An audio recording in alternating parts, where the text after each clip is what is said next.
Well, they've had incredible political power. They control more than $1 trillion American dollars and potentially the future of Social Security, Medicare, and the U.S. military. Powerful indeed. Congress's 12-person so-called super committee has begun its meetings in Washington. But as News 9's Scott MacFarlane reports, there's new concern that the committee, including one local leader, getting a little too cozy with people with deep pockets.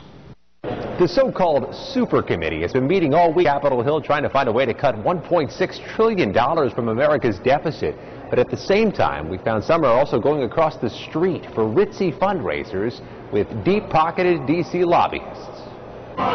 Which means special interest groups willing to spend a couple thousand for a meal or drinks at a political fundraiser get better access to this super committee than we do. The 12-person committee, 6 Republicans, 6 Democrats, have power over things very important to us: our health care, our military, Social Security.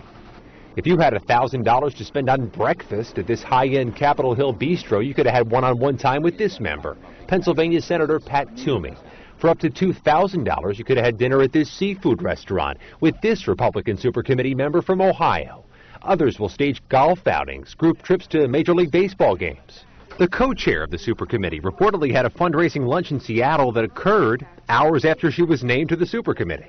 I can't afford $2,500 to dine with them, but those who can afford will help Congress raise money, and we'll keep Washington doing business as usual. Reports say organizers of a fundraiser for one of the 6 Democrats on the panel touted the fact the congressman was on the super committee to attract big donors. We called and emailed super committee members for reaction. Local Senator Rob Portman told us I'm certainly going to be guided by one thing and one thing only, and that's what's best for the country. This is not something that should be influenced by anything other than what's best for our country. One Senate staffer told me a lot of these fundraisers were scheduled long before the super committee formed, and that some of the senators are just honoring old commitments. What'll be interesting to see is how many new fundraisers are planned for later this fall while the super committee is still meeting.